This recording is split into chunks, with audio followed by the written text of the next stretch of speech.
Welcome into the Bobby Carpenter Show, and excited for here this Tuesday, Schlegs, with everything going on. A little bit of rain here in Ohio, a little dreary, a little cold. It's been really nice. It was 55 this morning, so you can only complain so much.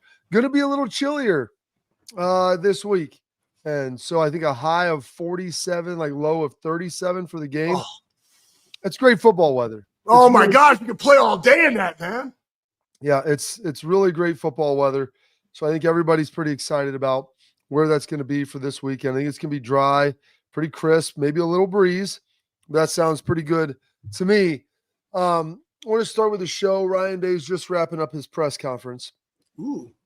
And so, it's interesting with what the questions that are coming at him, because for the last couple of weeks, like, there's been only questions about Ohio State. No one's really had any questions about the opponents.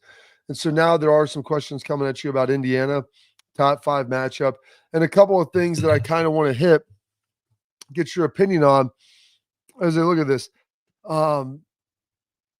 Number one, Ryan was asked about, and he talked about last night, as well, Monday night, he does the Buckeye Roundtable, which is on the Fan in Columbus. You can hear it through ONN, syndicated throughout the state.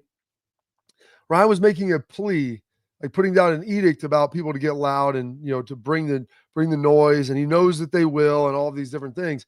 And I think that that's kind of a call. I wouldn't say it's a shot, but it's a call, like an ask to say, hey, Buckeye Nation, be there at noon, be ready to go at noon. We have a home field. Let's use our home field advantage. We have one of the biggest stadiums in the country. It's incredibly loud. Let's make sure that we're leaning into it. Now, players got to give them something to cheer about. But with that, let's be ready to go so you can feel that energy behind the players from the opening snap. So that was kind of his edict that was coming down, Schlegs, where he was excited about this and wanted to make sure everybody was going to be ready to roll. Yeah, he's a head coach, man. Hey, everybody has a role to play. We all have to play our role. If you're a fan, your role is to stand up, cheer your absolute face off. When we're our defense, make it loud for their offense, right? Like, part of that is having good football acumen to know when to cheer and when to there's actually a line that says, set the earth reverberating with a mighty cheer. Cheer. Oh, I wonder if that's the words that they sing after the game, Bob, in Carmen, Ohio. That's not in Carmen, Ohio. That's in the fight song, but close. Oh, the fight song was close. It's all the also same. Sing that after a win in the locker room. So that's what it was. That's what it was. Partial. Boom, and then they slammed the thing on there. Lots of wins in there. Yeah, hey, do your job, man. Show up, have fun. Start the night before. That way, the day of, you don't have to get going as fast. You know what I'm saying? Maybe that might be the way to do it in the morning. So that's an interesting concept. Usually, let's think about that, Bob. Let's go down that rabbit hole. It is. So what you're suggesting is, like, because if a lot of people, when they drink too much, they get hungover, they're a little tired. Ryan's like, the argument was maybe people get up earlier. But what you're saying is go harder longer, so that when you wake up, instead of being hungover, you're still feeling a little bit of that. You're still warm from the night before. So go maybe from like 5 to 10 o'clock on Friday. And every time you have one, you pound some water. And then maybe at the end of the night, you pound a couple of like hydrates or whatever to get the electrolytes really flowing in there.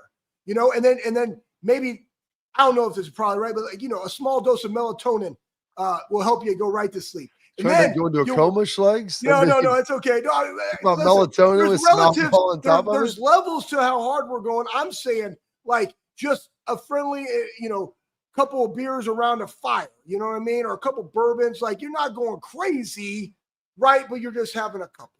This is all hyperbole, okay, out there, whatever, right? So then you wake up, boom, 7, 8 o'clock. You go eat yourself a hearty, like, let's face it, just go to freaking Waffle House. An All-American? Get yourself an All-American? Get you an All-American. Then you go up there, boom, now you're tailgating. And you already knew that you put that lipper in so that before you get to the tailgate, you automatically go hit that morning dump, because nobody wants to do that just out there in the parking lot. You got to time these things up, right? It's like hunting.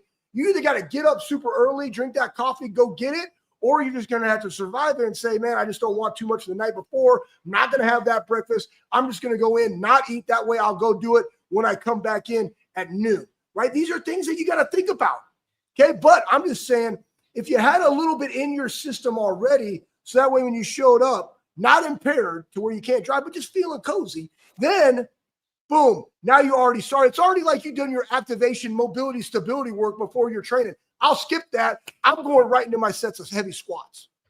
I like that. My kids always want to skip the core. They always want to skip the activation, the shoulder prehab, all those things. They just want to get right to the lift. So apparently they're on point with you. We'll have to ask AJ about this tomorrow, but I think what you're also leaning towards, Schlegs, is if you get the lemon lime Gatorades, and we used to have what was called the Gator Lights. So you drink it down a little bit. The Gator Light adds that salt and magnesium that you're really looking for. And also with the lemon lime, it kind of tastes surprisingly close to a margarita. And so maybe you drink a third of it down, put the Gator Light in, dump, I don't know, maybe some tequila right on top of there, a little Blanco. You shake it up. Now you can do that with a liquid IV, whatever it is, but the Gator Light was super easy. I think then you're hydrating, you're giving your body the nutrients that it needs to prevent cramping, and also taking it to that next level. Because the lack of magnesium, I'm gonna be honest, like I usually have a couple liquid IVs on Sunday night to recover from the weekend. I'll get in the steam, maybe I'll get a little run or something in, and then that way I can hit the ground running on Monday. I'm not a big Sunday fun day guy. And even when I do that, but I still like to have those liquid IVs. I didn't do that this week. Sunday night, I woke up, I had this calf cramp. I'm gonna be real with you. It still hurts.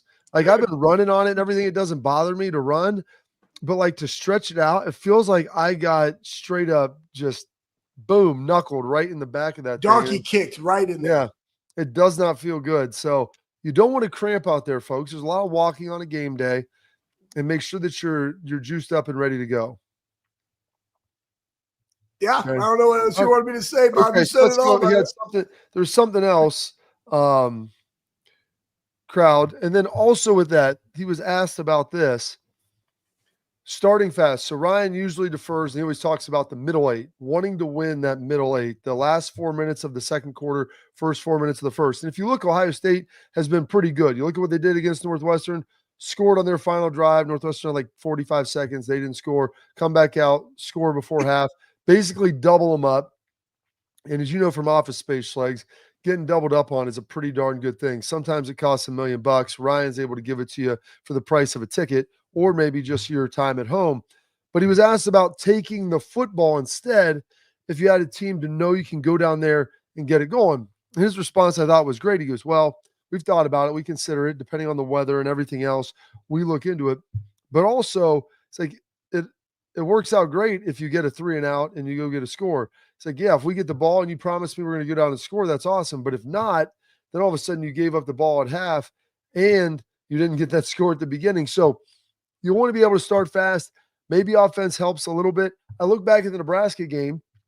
They forced the 3 and out. They shanked the punt. You had the ball like the 34-yard line, and you went for it on fourth and didn't get it. So it all comes down to execution and being ready to go early in the game. I always like to start with defense because I think the defense can get a little more hyped. You can get the crowd behind the defense easier, and to get those guys to pump the crowd, Schlegs, really get that thing going, work the crowd, especially on third down at home. So hopefully I'm a big proponent of kicking and getting your defense out there and then start with the offense at half. I agree with that, Bob, because, one, you're going to see what they're doing first. It's a lot.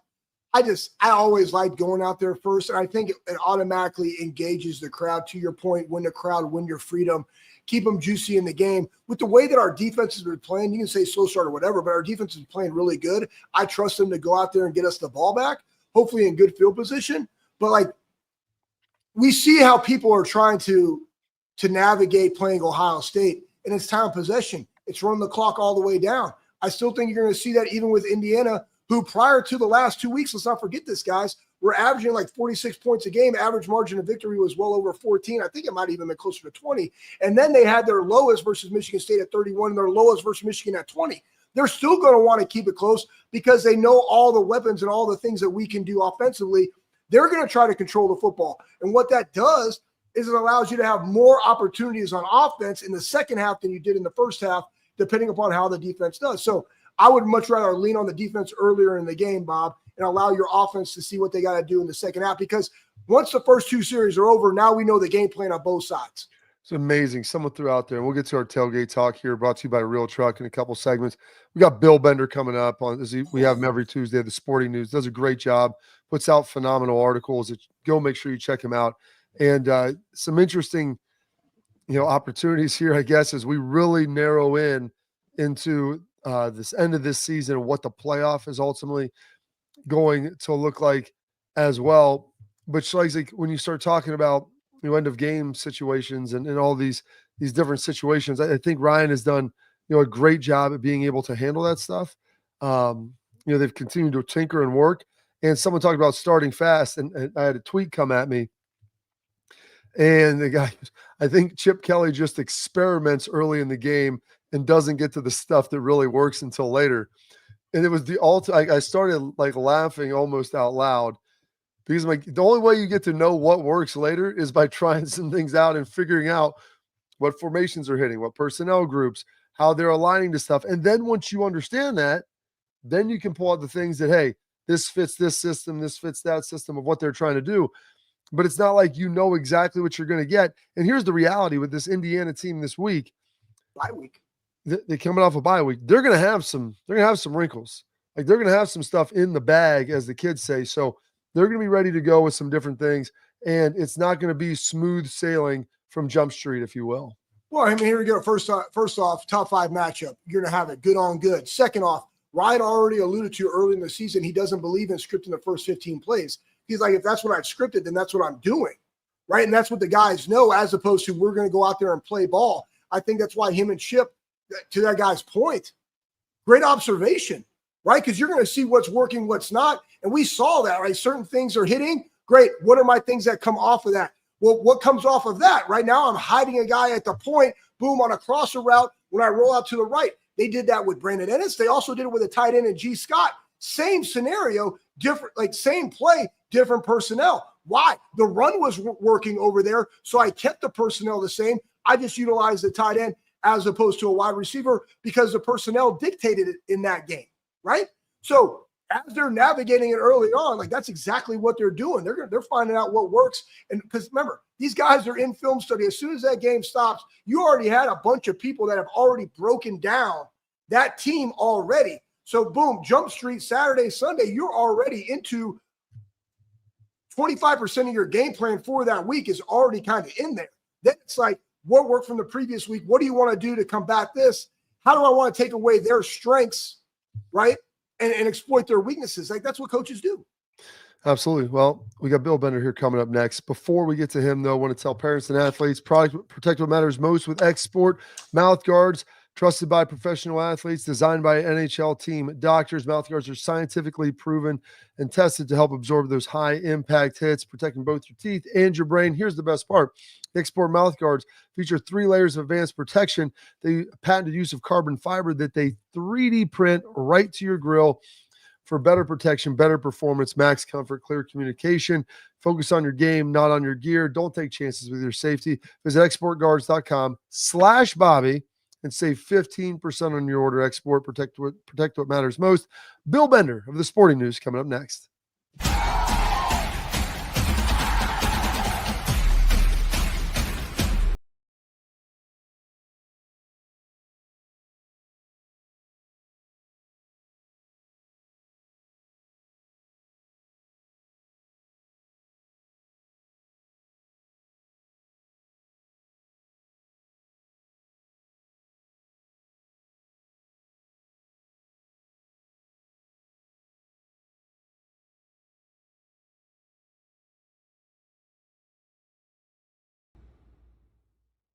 I'm Garage Beer, and this is Bobby Carpenter.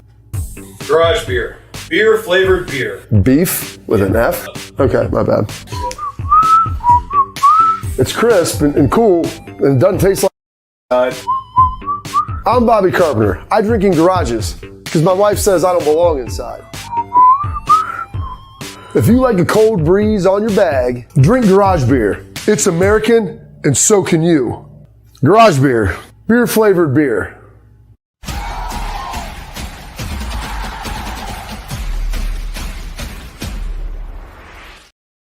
All right, welcome back into the show. And now, as we do each and every Tuesday, we welcome in our guy, Bill Bender from the Sporting News, does a great job breaking everything down. And Bill, was a lively weekend in college football. Big Ten holding serve, almost was an upset up in Wisconsin. SEC, Georgia staving off, their playoff hopes, if you will. Colorado looking to take the lead in the Big 12. Like, I don't even know where you really want to start here from this past weekend. I mean, if you want to, the easy nugget, we can start with Ohio State at Wrigley and kind of move on from there. Yeah, Ohio State was impressive in the noon set and taking care of business, cool atmosphere, great moment for Carnell Tate, obviously, and sets up the Indiana showdown. I think the overall tone of the day is Colorado combined with BYU's loss to Kansas is probably my pick to win the Big 12 right now. I mean, I think with Shedeur Sanders, the way he's playing, Travis Hunter, their offense is making such a difference, and they can overpower teams with that offense in that conference. And then Georgia kind of untangled the SEC picture by beating Tennessee and reestablishing themselves as a playoff contender in their strength of schedule. And here's the big debate over the next 2 weeks is what's going to happen. Is it 4 Big Ten teams and 4 SEC teams, or 5 SEC teams and 3 Big Ten teams with that Tennessee or Ole Miss or whoever they try to squeeze out? And you know who they're going to go after, right? They're going to go after Indiana if they lose on Saturday. Bumpy, man. I mean, and I get it, right? I mean, Texas is still the same thing, right? They got beat by Georgia at home. Indiana gets beat by Ohio State on the road. Both teams haven't really played anybody. Again, Texas might be in the conference championship. It's not going to hurt them when they're in there. What are you seeing? Like, now you also have Clemson saving off Pittsburgh, and you got Clemson, Miami, and the SMU.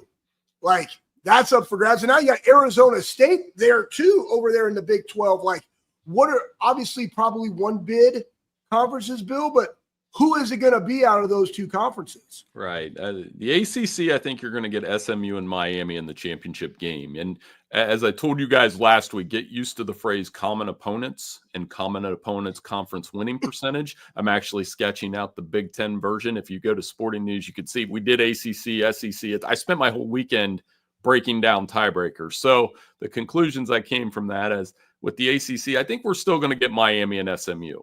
SMU has a tricky game at Virginia this weekend on the road. I know Virginia lost to Notre Dame, but they're a team that plays a little bit better at home. But if SMU wins there, I think they get Miami in the ACC championship game, 1 bid league.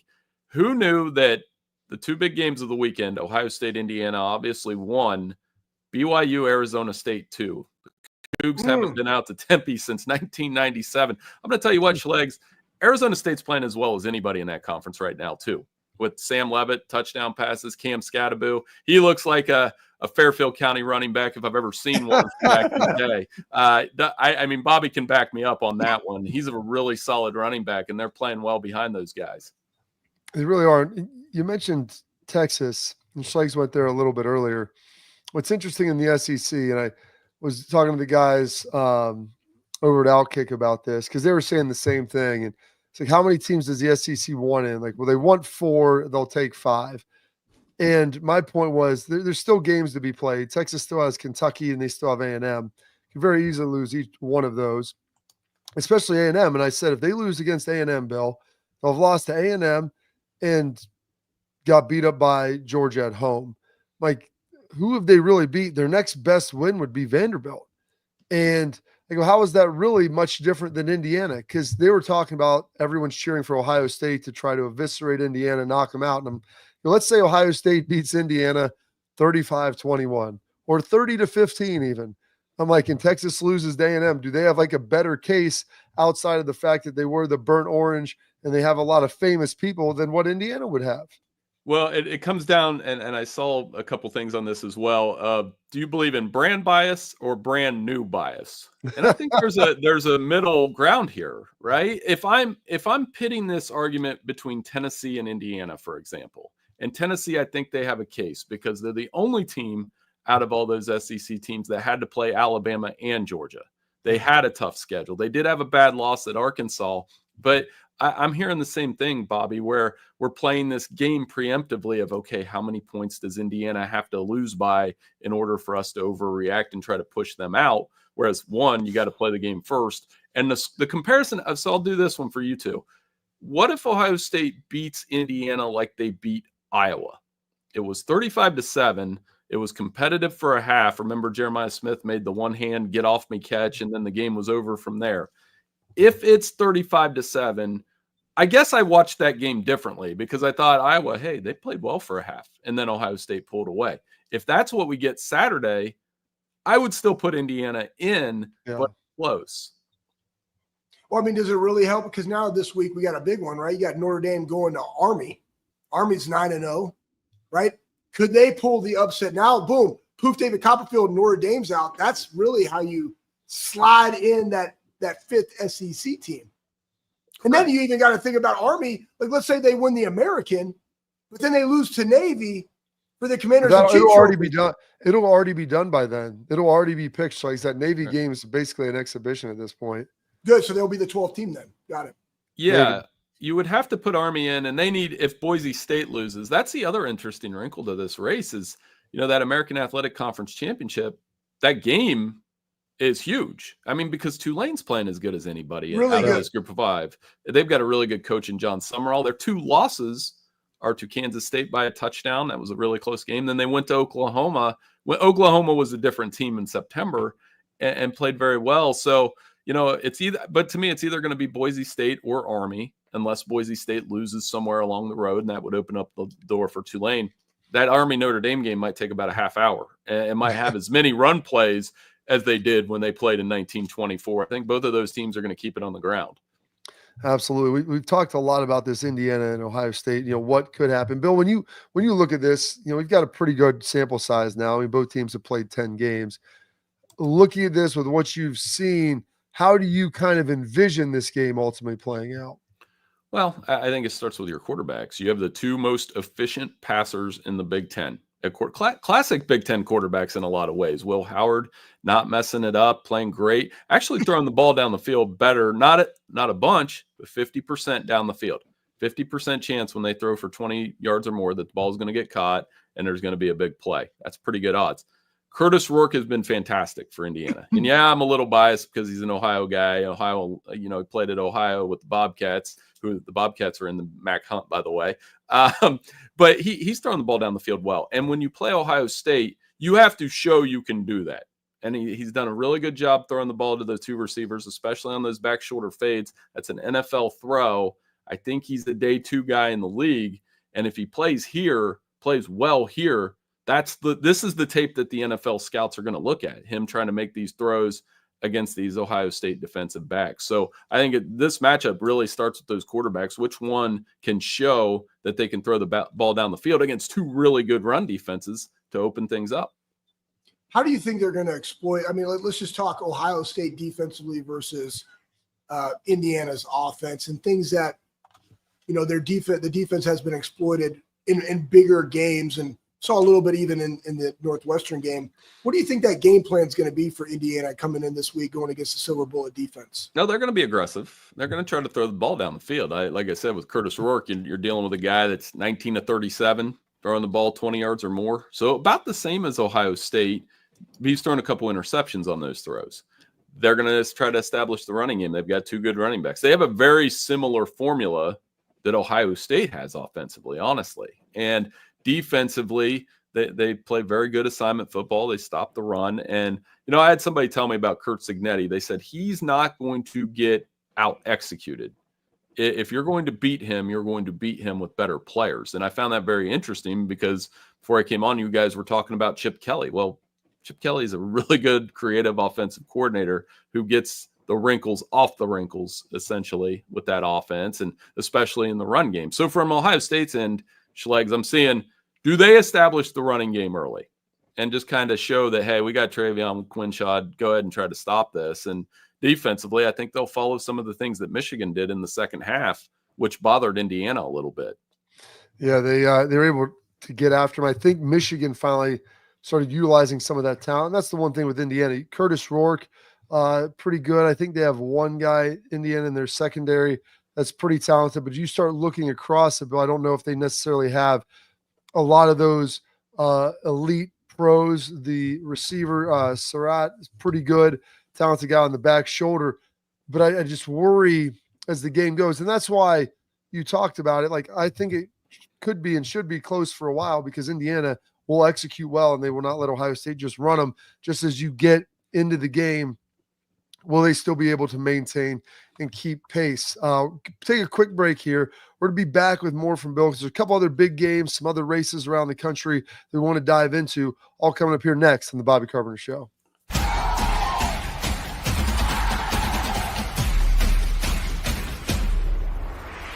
We were called soft last year. You don't want to be soft, especially when you come to the playoffs. So that's going to be a process throughout this season of establishing us as a harder team here in the. I'm Garage Beer, and this is Bobby Carpenter. Garage beer. Beer flavored beer. Beef with an F? Okay, my bad. It's crisp and cool, and it doesn't taste like. I'm Bobby Carpenter. I drink in garages because my wife says I don't belong inside. If you like a cold breeze on your bag, drink Garage Beer. It's American, and so can you. Garage Beer. Beer flavored beer. I don't buy into this nonsense, this conspiracy nonsense that he's got his money and he's dogging it. That's ridiculous.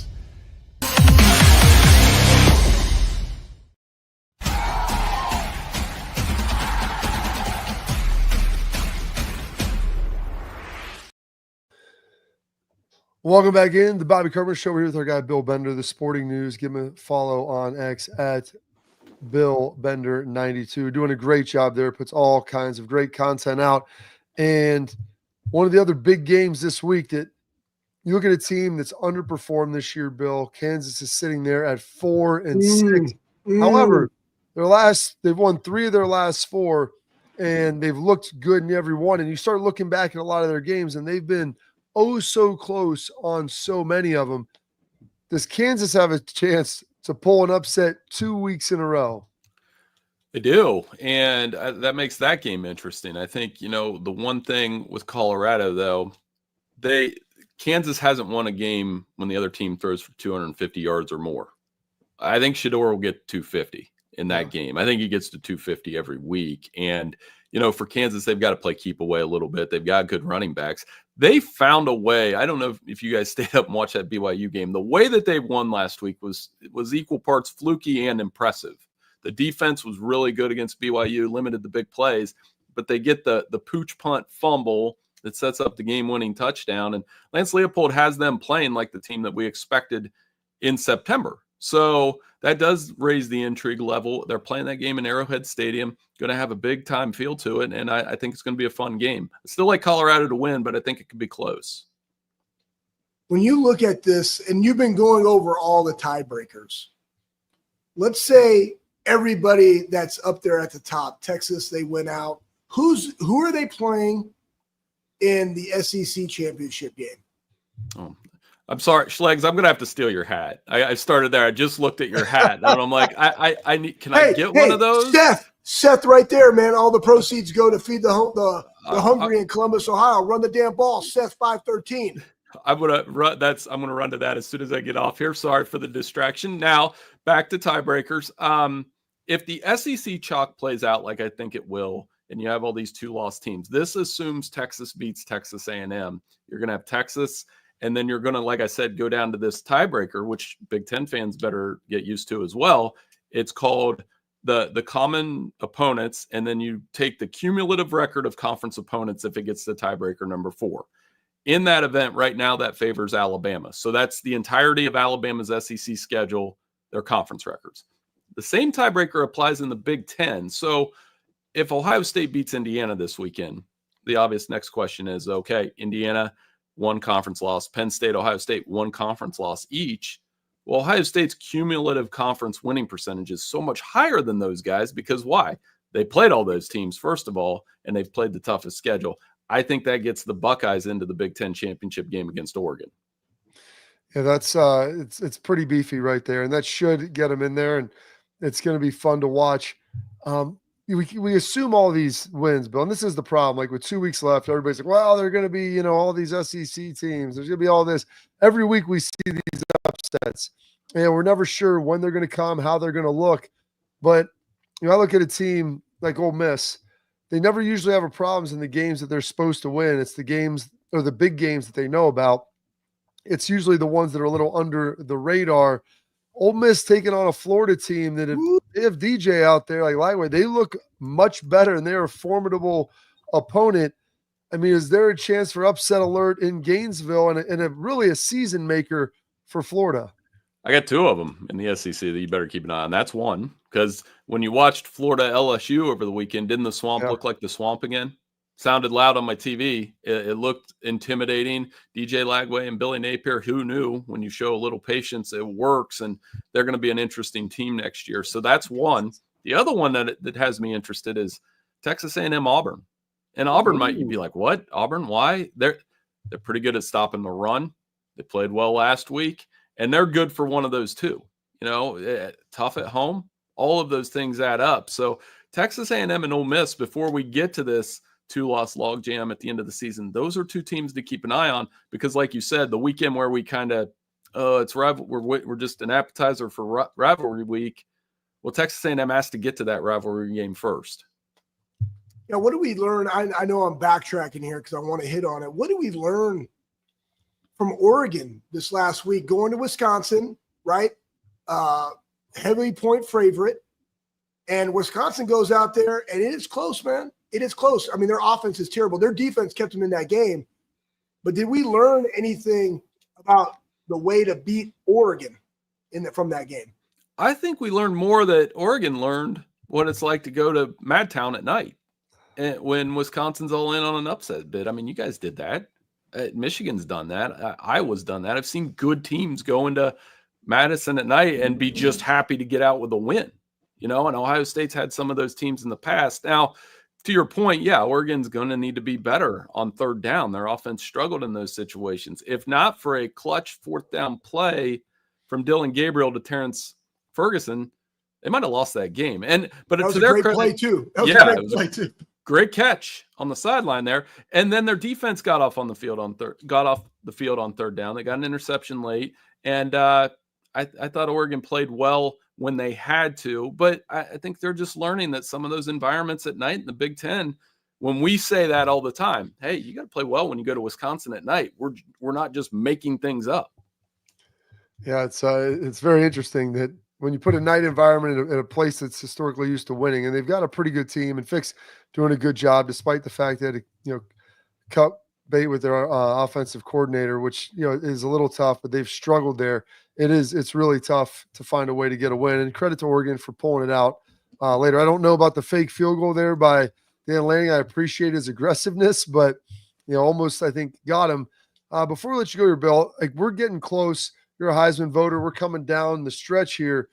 Like, how do you kind of see this Heisman race shaking out? Well, I think Hunter's got the lead right now, doing the two-way thing and doing it well. Ashton Genty's in the mix. I really appreciate what he's doing, by the way, because he's running up against 8 and 9-man fronts. And then if you're looking for a guy that could get in the mix late, keep an eye on Jalen Milroe. And I know my editor kind of rolled his eyes when I told him that, but played well at LSU. If he leads an SEC championship run, he would have the final say in some ways, right? Because if they get to the SEC championship game and he beats Texas, has a huge game, he could be that guy that gets in the mix. And Cam Ward's also there as well. But right now, to me, it's Travis Hunter and some of the things he does make. Guys, it's not only the snaps, but he just seems to make huge plays at the right time, and he did that a couple times on Saturday. What about Will Howard? I mean, like, you got number 5, right, Indiana. You beat Penn State on the road. You got number 5 Indiana. Let's say he performs great in that game. Then you got the game again, 2006 Troy. Like, that was kind of exclamation point. Then you get a rematch versus Oregon. So you go 5-4-1 again, and again with Michigan too thrown in the mix, and you perform greatly. Is there a chance that he could do it? I think he could get to New York. So certainly, because I didn't even mention Dylan Gabriel. That Big Ten championship game could be one of those matchups where the quarterback at least gets an invite. And, Will Howard, I come on the show every week and tell you how I think he's just playing great. Look at his stat line every week, and it's like, yeah, that checks out. High completion percentage, doesn't throw the ball down the field a ton, but when he does, they do well, and, commands the offense well and hasn't made a ton of mistakes. Every quarterback makes a mistake in there somewhere, but I think Will Howard just found a way to lead this team. And like you said, the one thing he would have in his corner is he's going to play in 3 top 5 showdowns in the regular season. The Michigan game always has a ton of eyeballs on it, and it will this year. And then you get a rematch with Oregon. If he plays through that, yeah, that chance is there for Ohio State to at least have another finalist at the quarterback position in New York. Not out of the question. Yeah, I put a lot of weight on those final games. If you make it to the conference championship, especially as a quarterback. So I think you said Milroe, Dylan Gabriel, Howard. One of those guys is probably going to go, Bill, and it's probably going to be contingent upon that final weekend. So we appreciate your time, sir. Fantastic job. I'm excited to talk to you next week. This is going to be a wild ride heading into rivalry weekend. Results are coming out tonight or from the playoff. College football playoff selection committee. So we'll see where everybody's slated. And then it's going to be a fun one here as we look to our first 12-team playoff. Absolutely. Thank you so much for having me on, guys. I'll talk to you next week. That's Bill Bender. Buy that hat. Buy that hat, Bill. We'll get it. We'll get him all the information. One of the best, Bill Bender. Follow him on Sporting News at Bill Bender 92. And we're going to throw this up here right now. Talk about buying the hat. If you go to Seth McLaughlin, shopmyspotify.com, right there, threw it up on the screen. You can get yourself a hat. All the proceeds are going to feeding the homeless in Columbus, in Central Ohio. Great job. I was talking to Seth today. Just funny dude, Schlegs. Oh yeah, entertaining guy, really smart, and grew up in Tennessee, went to high school in Georgia. Really didn't get recruited by either. Ended up at Alabama, and now he's here with the Buckeyes, and we are glad to have him. All right, coming up next, we've got our headlines, some more news, some awards, some top 25. We'll break it all down next on the Bobby Carpenter Show.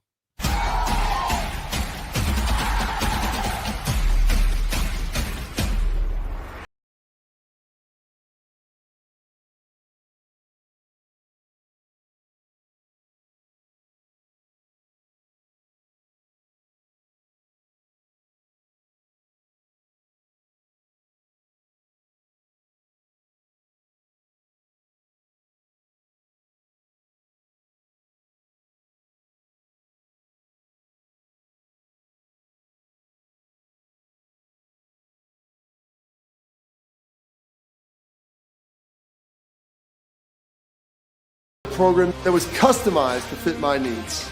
So I'm telling you guys, if you have low energy, you want to get rid of that spare tire around the waist or take it to the next level in the bedroom, Affinity Whole Health is the place to get started. So don't wait any longer. 5 minutes of your time, book your free consultation. You're going to love the way you feel.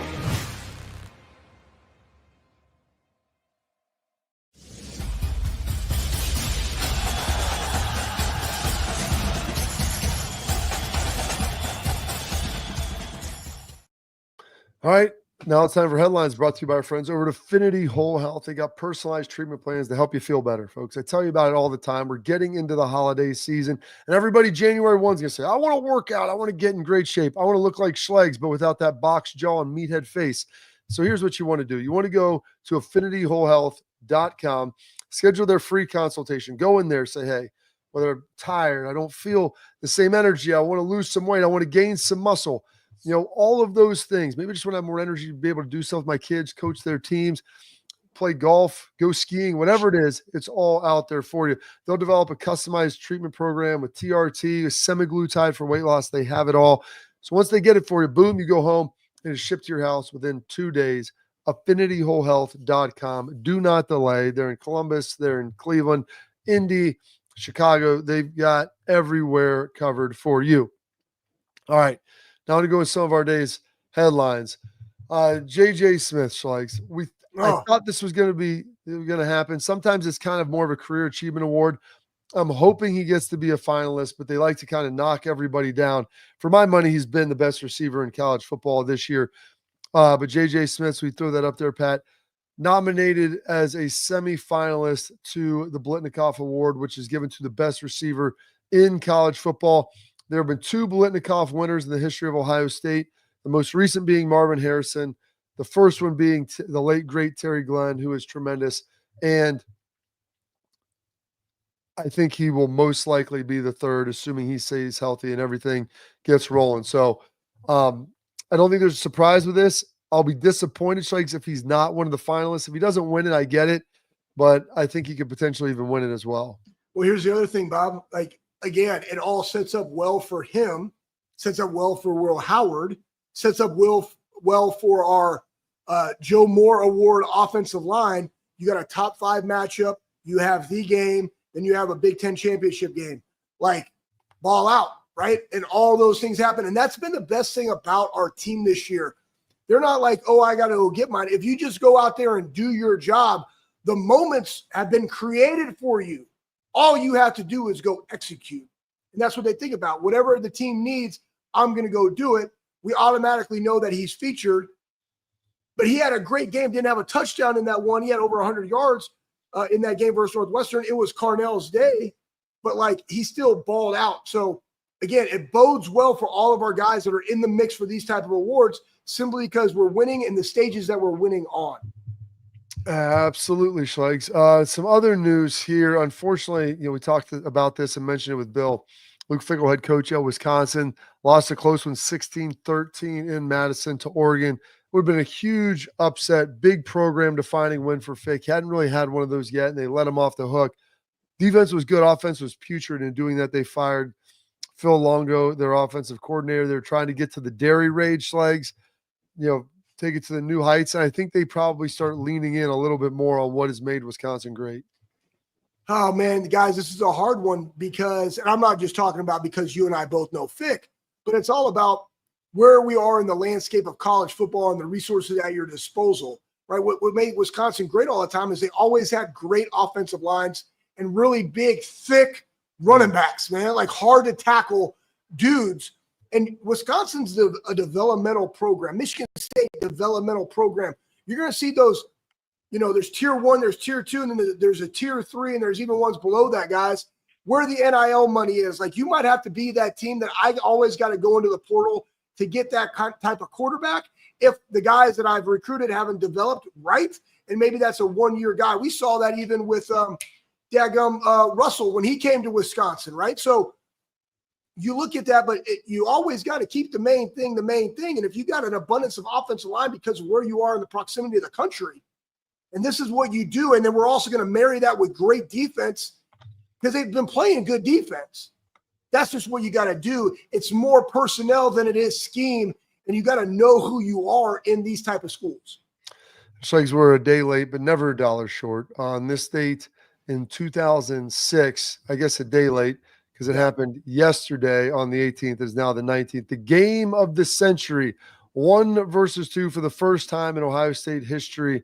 That matchup happened. That was back because that was before Thanksgiving when they played the final Saturday. Prior to that, a game you and I were not a part of, both watching and had just left the year before, but a classic battle, Ohio State being the victor in the shoe, 42-39.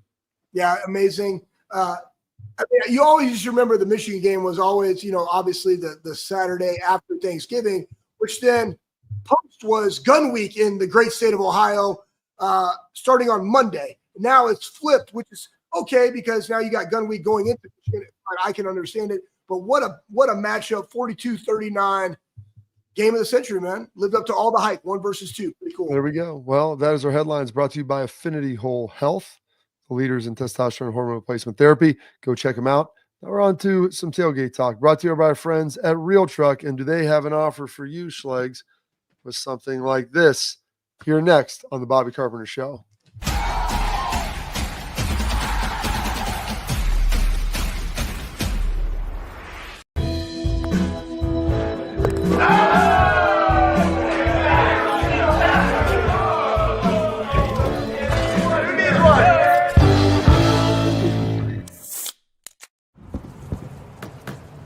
Get the most out of work, life, and all your outdoor adventures with top-selling upgrades for your truck. guaranteed fit, free shipping, easy install, expert support, and thousands of dealers just a click away. Bring your truck to life. Real Truck. Upgrade today and save between $50 and $400 on select Real Truck products. Visit realtruck.com/specials.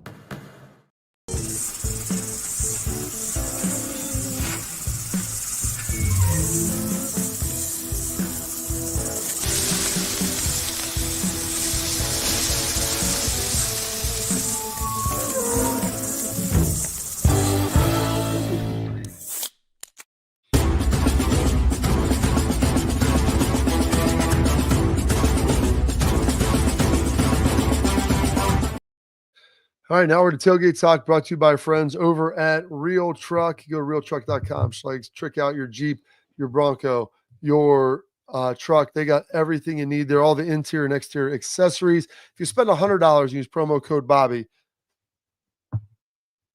you're going to get a free hat at checkout. How about that? Let's go. Let's go. $100, promo code Bobby, free hat at checkout. Schlegs, I don't know if you might have to earn that hat through goods and through some services over here to get that. I got mine on because it's pretty darn sweet. So go check them out. Bring your truck to life at Real Truck. And I just I have the front bumper with the winch on, Schlegs. Yesterday I put the rear bumper on. Took me a minute to get it off because that bad boy was for 25 years. Some of the bolts and nuts had kind of rusted it together a little bit. We're going to go to our Tailgate Talk here. Fire away, Steve Miller Band. Ooh, I like that. Steve Miller.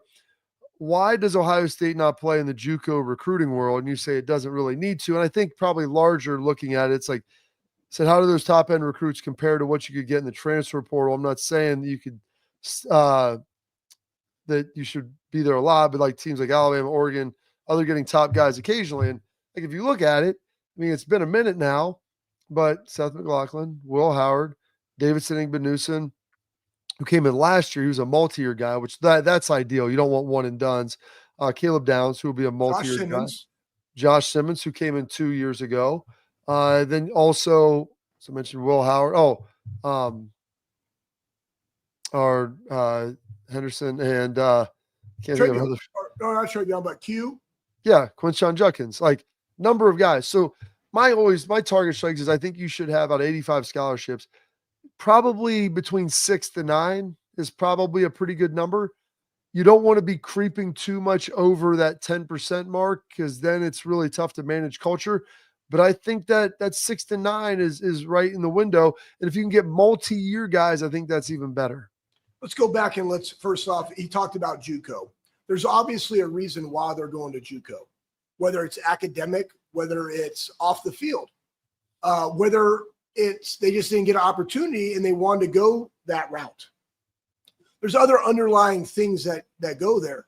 When you go and you get in the portal and you're selective about how you go into the portal, which Ohio State is, keeping the emphasis on recruiting classes and developing your own, meaning I'm not missing on the ones that I'm developing, right? I can go selectively manage my roster with already people that have been there and done that and shown it on film at the highest level versus a JUCO schedule, which let's be honest, is not even a non-Power 4 schedule, right? So the upside and understanding exactly what it is that I'm getting versus question marks and then potentially other issues. Why would I even want to go down that road to get it? Doesn't mean you don't, but when you're Ohio State and you're selective, right? I think they're doing a phenomenal job about the way that they're handling the transfer portal, as opposed to we've seen other big-time schools handle it, let's say, in a not-so-good manner. Well, they go too much in, you get oversaturation with it, and it's tough to maintain culture when you're bringing in a ton of guys. Now, Kurt Cignetti brought in a bunch of guys who he had coached, so that's a little bit different. Next question coming from Mitch Valentine. Do you think the deep ball has been a point of emphasis for Will Howard? His deep ball looked considerably better, Schlegs, on Saturday. Best we've seen to this point. I think he's improved on each and every week. I think they've kind of utilized it a little bit more each and every week as well. I think there's another thing too, right? There's a fine line about being able to work on the deep ball and then timing of the deep ball with the guys. And also as you get further in the season, you don't want to work on too many deep balls all the time because that just adds more high speed distance volume to your wide receivers. And remember, let's not forget, the number one thing is having all your players at max capacity on Saturdays, not just practicing the deep ball, but that comes with time. It comes with comfort. It also comes with film study, knowing when the guy's going to break, when I have an opportunity to do this. Are they playing press? Or are they playing zone? Like, it looks very different. Like, Jeremiah can get on top of a defensive back very, very quickly. I was going to say that, Bob, but then you said it, and I was going a different direction. But boom, that's what I want to hit, right? So I just think he's becoming more comfortable in the system. Yeah. And that's the why. I think it's always been there. It's just he's more comfortable. Deep deep Schleg. It's all good for you. And Real Truck sponsoring our tailgate talk. Spend $100. Get the hat. Buckeyes. You'll get yours when you get back to Columbus. Schleg's wraps the show after this.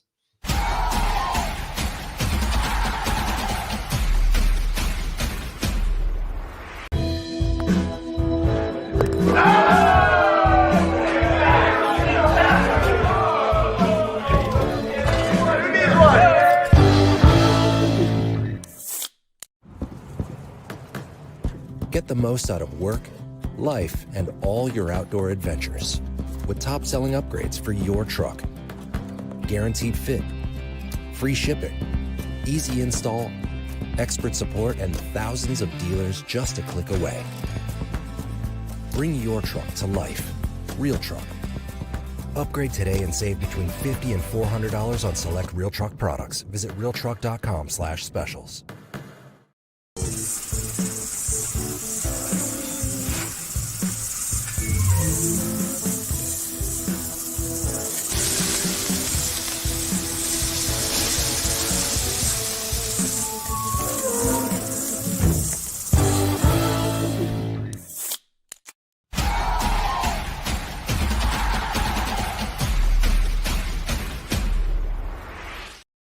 All right, Schlegs, here we go. We're going to wrap the show, assuming there you go, popping on in there for me.